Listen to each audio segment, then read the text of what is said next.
PL Punia जी। और इस session को होस्ट करेंगे न्यूज 18 इंडिया के senior editor Prateek Trivedi ji.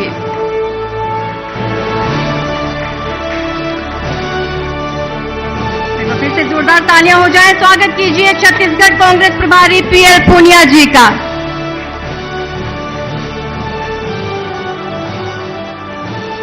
Thank you, बहुत बहुत शुक्रिया। महत्वपूर्ण कड़ी है सरकार और संगठन के बीच में। तमाम बातें सुनते भी हैं और पहुंचाते भी हैं, वहां से लेके भी आते हैं और यहां तक पहुंचाते हैं। एक बहुत महत्वपूर्ण कड़ी है, एक बहुत महत्वपूर्ण जिम्मेदारी के साथ। और एक बात जो पुनिया साहब के साथ मैं कह सकता हूं, क्योंकि मैं रहने वाला मूलतः उत्तर प्रदेश का हूं, तो ये कि बहुत विजिबल फेस है कांग्रेस का और सब लोग भली भांति परिचित है। बहुत बहुत शुक्रिया। बातचीत का सिलसिला शुरू करते हैं आपसे। सवाल यह कहा गया कि पुनिया जी की रमन सिंह जी कहते हैं, पूर्व मुख्यमंत्री जी, कि आप हेलीकॉप्टर से आते हैं या प्लेन से आते हैं, 2-3 दिन यहां रुकते हैं और उसके बाद चले जाते हैं। ऐसे से तो कांग्रेस का नैया पार नहीं होगी अगले चुनाव में।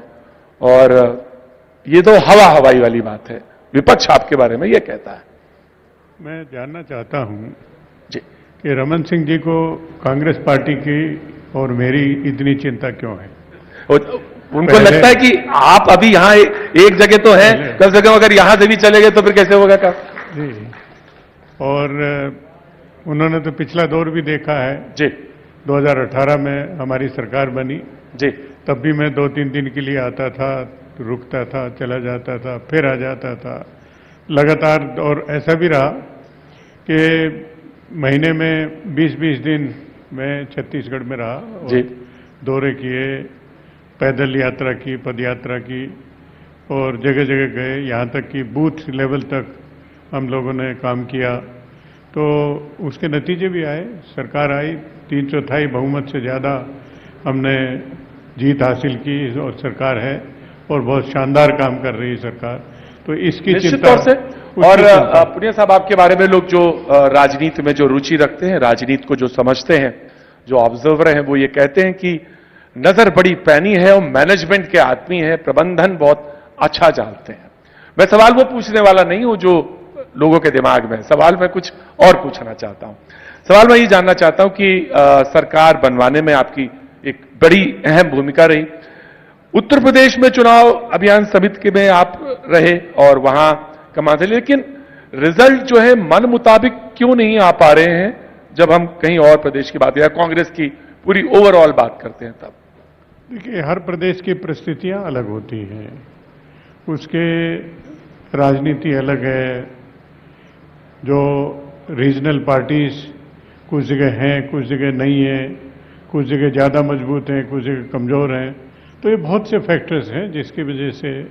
और बाकी तो कांग्रेस पार्टी ने अन्य प्रदेशों में भी अच्छा काम किया है, ऐसा नहीं है। अच्छा तो काम किया था मध्य प्रदेश में भी, लेकिन वो चोरी वो छीन ले गए सरकार को, वो अलग बात है। इसका प्रबंधन अभी नहीं सीख पाए हैं आप लोग। जो चोरी छीन ले जाते हैं तो उसको कैसे रोका जाए? अब 8 साल से बीजेपी की सरकार है केंद्र में, और जिस प्रकार वो तो जांच एजेंसियों का दुरुपयोग किया जा रहा है, जिस प्रकार ईडी, सीबीआई, इनकम टैक्स का इस्तेमाल करके दबाव बनाया जाता है, उनको कन्वर्ट किया जाता है, ढेरा जाता है, तो ये सब फैक्टर है बहुत ज़्यादा। तो कहते हैं इतने लंबे समय तक तो आप सत्ता केंद्र में रहे, इतने लंबे समय तक रहे तो कांग्रेस पार्टी इस तरह के विचारधारा में, इस तरह के मेथोडोलॉजी में विश्वास नहीं रखती, जो कि भारतीय जनता पार्टी ने पूरा परिवर्तन किया है पिछले 8 साल के दौरान में। और उसके नतीजे देख रहे हैं। जो राजनीति में गिरावट आ रही है जगह जगह, वो भी देखने की बात है।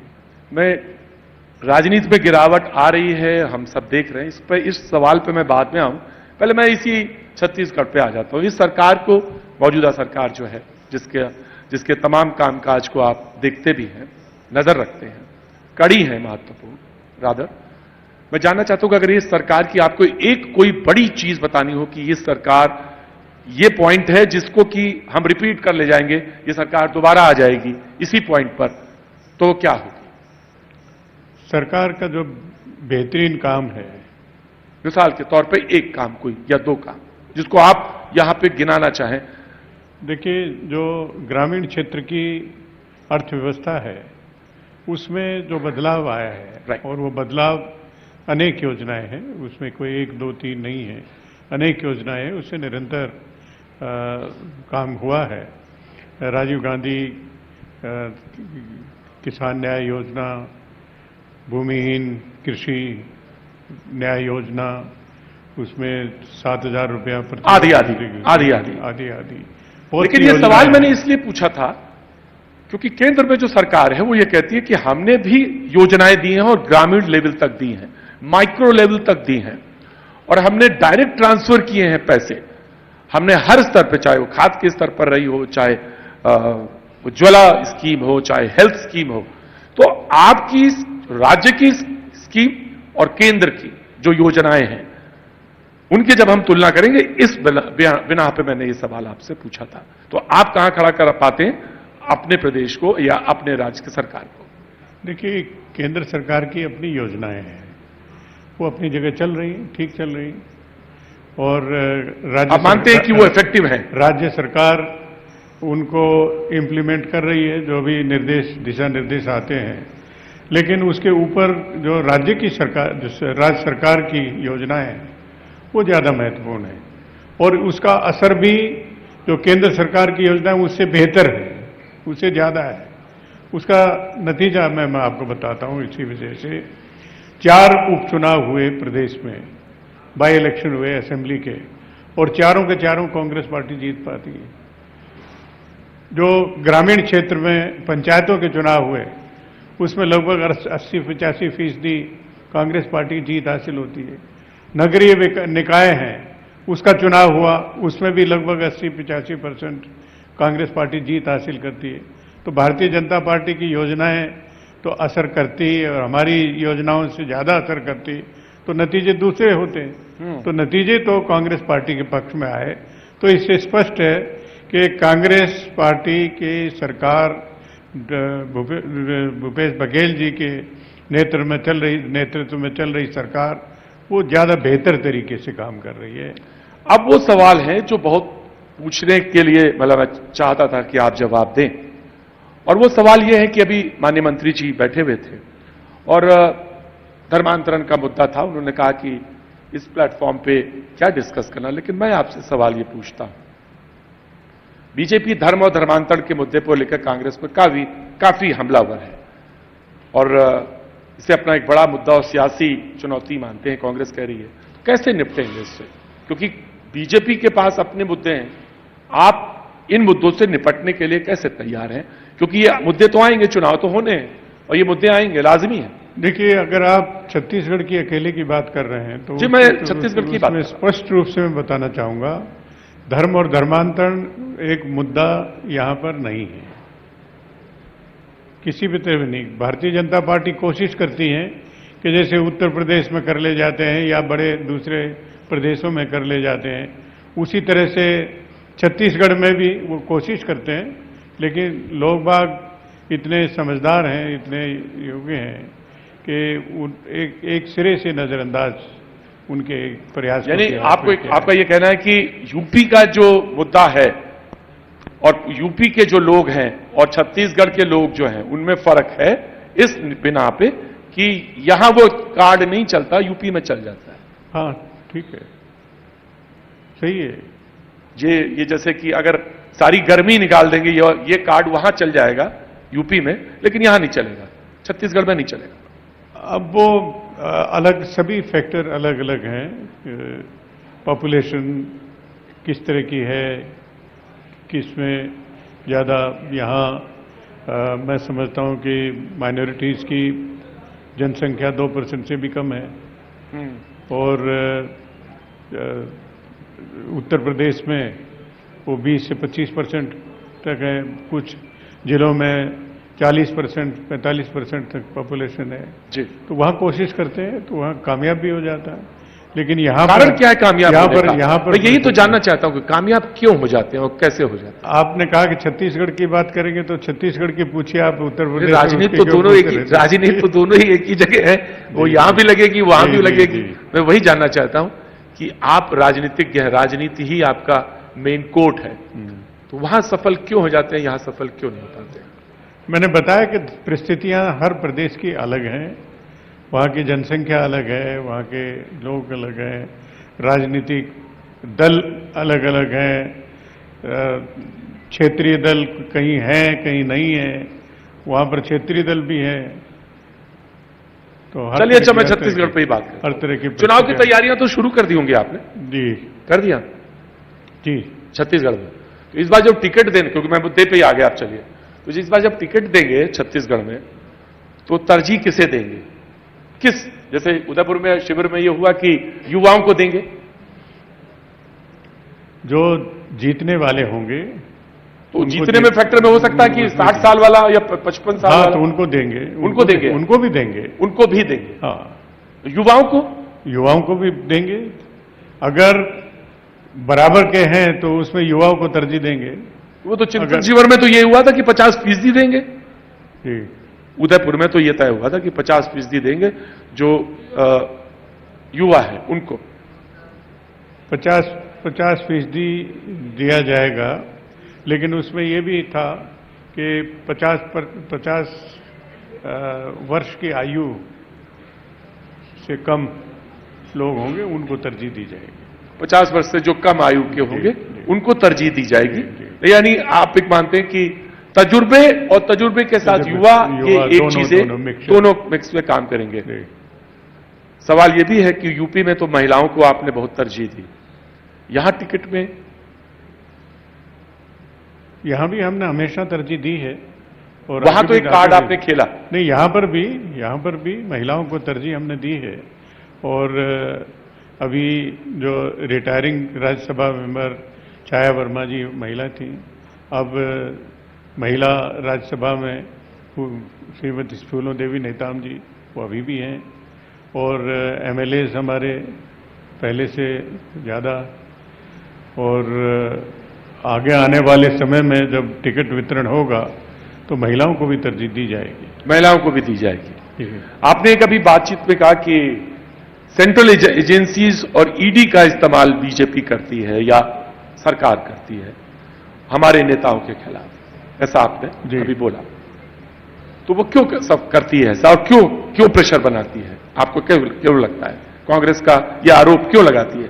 वो तो वो कहते हैं कि जो गलत है हम उसके खिलाफ करते हैं, दूध का दूध पानी का पानी करते हैं। अकेला कांग्रेस आरोप नहीं लगाती, जितने भी विपक्षी दल हैं जो केंद्र सरकार को कटघरे में खड़ा करते हैं जी, उनको टारगेट किया जाता है, सबको टारगेट किया जाता है। तो उन सबसे पूछिए, हर व्यक्ति कहेगा राजनीतिक दल। आपसे तो मैं कांग्रेस का पूछ सकता हूं जी, आपसे तो मैं कांग्रेस का पूछ सकता हूं कि कांग्रेस का यह आरोप क्यों है? क्योंकि सीधे सीधे दिखाई दे रहा है, जो टारगेट करते हैं जी तो कर रहे हैं। अब नेशनल हेराल्ड का मामला बिल्कुल साधारण सा था, उसमें कोई मतलब नहीं, पैसे का कोई लेन देन नहीं, तो ईडी, इन्फोर्समेंट डायरेक्टर और मनी लॉन्ड्रिंग कहाँ से हो जाएगा?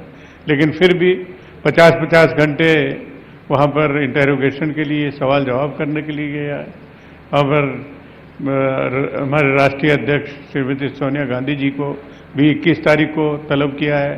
अब 21 को अकेले कंप्लीट हो जाएगा नहीं हो जाएगा ये कुछ पता नहीं, 22 को भी चले, 23 को भी चले, लेकिन जो सब कुछ हो रहा है ये ठीक नहीं, राजनीति के लिए ठीक नहीं। किसी भी जो सब कुछ हो रहा है वो राजनीति के लिए ठीक नहीं है। आपका मानना है कि राजनीति में गिरावट, जो अभी थोड़ी देर पहले बोले थे, यही मूल्यन है आपका मानते हैं कि ये राजनीति की गिरावट है, गिरावट का दौर है ये?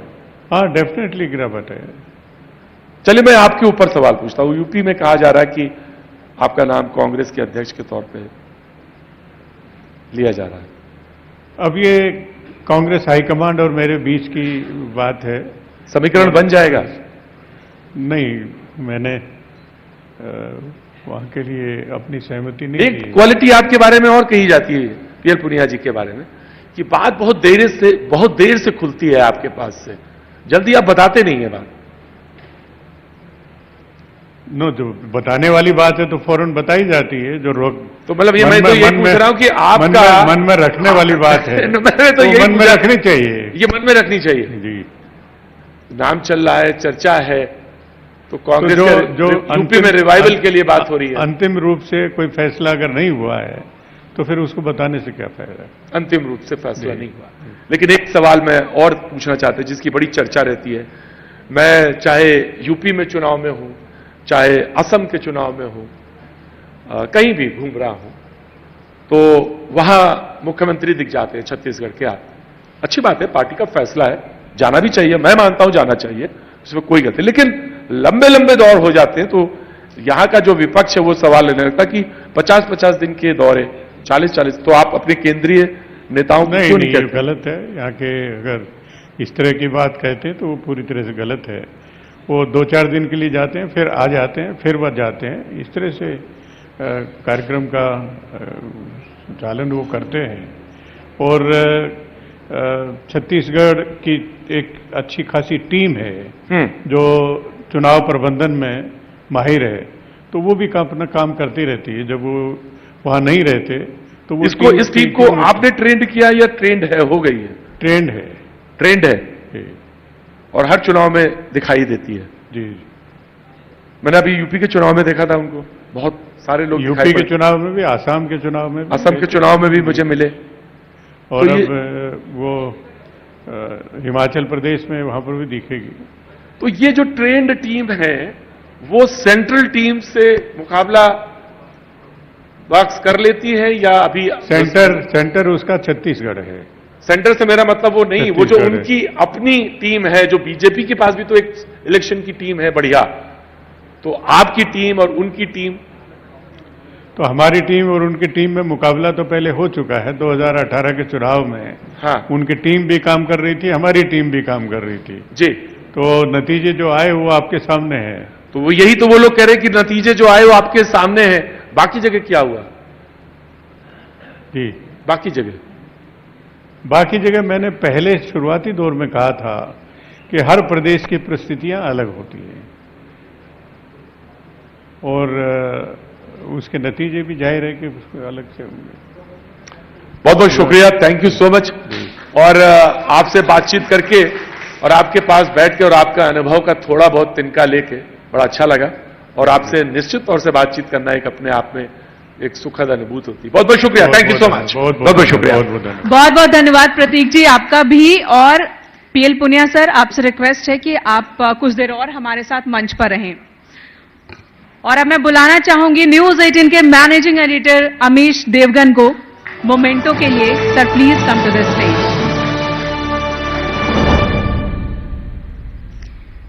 जोरदार तालियां हो जाए एक बार फिर। विकास समाज के विकास से जुड़ा होता है और समाज का विकास शिक्षा से। 21वीं सदी का छत्तीसगढ़ स्मार्ट हो रहा है। डेली रूटीन में टेक्नोलॉजी का इस्तेमाल बढ़ रहा है। बात सरकारी स्कूलों में व्यवस्था की हो या फिर शहर की सूरत की, बीते कुछ सालों में सरकारी स्कूलों में बच्चों का दाखिला बढ़ा है। और यही वजह है कि हम कह रहे हैं कि छत्तीसगढ़ स्मार्ट हो रहा है। हमारे अगले सेशन का नाम भी है यही, स्मार्ट छत्तीसगढ़।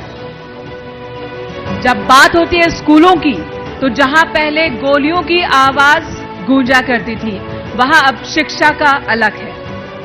अगले सेशन में इस मुद्दे पर विचार विमर्श, चर्चा होगी। हमारे मेहमान हैं बघेल सरकार में स्कूल शिक्षा मंत्री प्रेम साय सिंह टेकाम और नगर विकास विभाग की जिम्मेदारी संभाल रहे शिव कुमार डहरिया जी। और इस सेशन को होस्ट करेंगी हमारी सहयोगी आरजू।